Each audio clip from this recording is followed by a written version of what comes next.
Singaila, Haida Gaagwiis, Hanudiki Gaga. Good day, good people.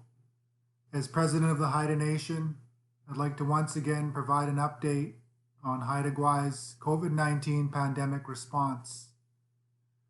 First, I'd like to acknowledge the losses within the Haida Nation that are felt across Haida Gwaii and beyond. I'd like to extend our condolences to the families and the clan.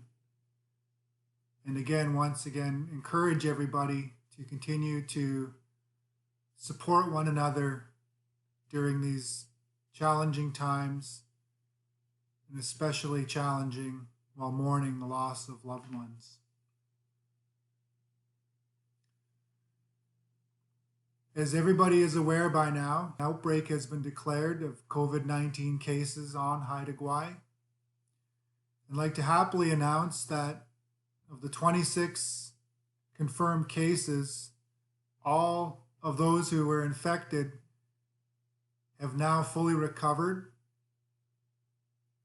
And we were lucky and grateful to not have any fatalities or any serious health issues we're aware of as a result of these COVID-19 infections.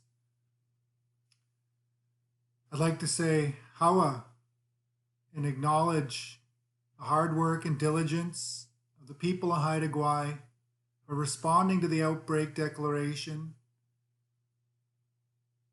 in such a positive way, in a quick way, to ensure the safety and health of all and prevent further spread of COVID-19 on Haida Gwaii.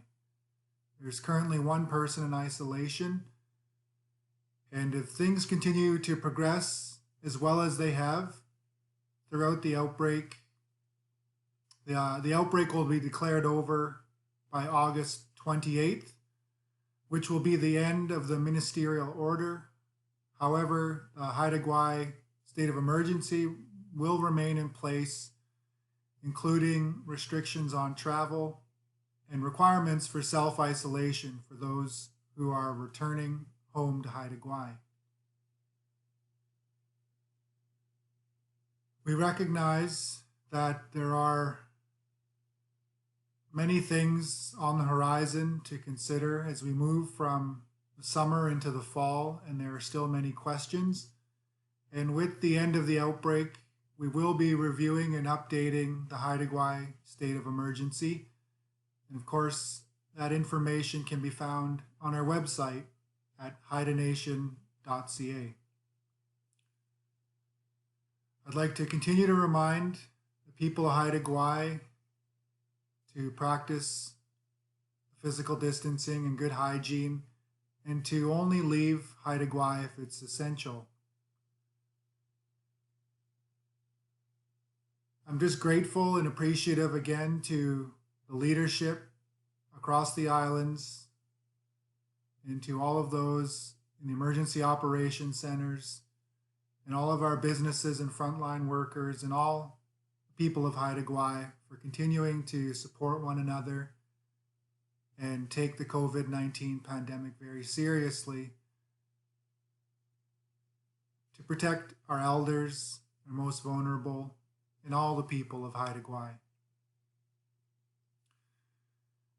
I'd like to close and share the Chief Skidegate speech from Lewis Collinson from March 1966 to remind us of the importance of working together, and being kind and respectful and good to one another during this time and at all times. People are like trees, and groups of people are like forests. While the forests are composed of many different kinds of trees, these trees intertwine their roots so strongly that it is impossible for the strongest winds which blow on our islands to uproot the forest. For each tree strengthens its neighbor, and their roots are inextricably intertwined. In the same way, people of our islands, composed of members of nations and races from all over the world, are beginning to intertwine their roots so strongly that no troubles will affect them. Just as one tree standing alone would soon be destroyed by the first strong wind which came along, so is it possible for any person, any family, or any community to stand alone against the troubles of this world. Haida Gwaii, keep up the good work and take care of each other. Hawa.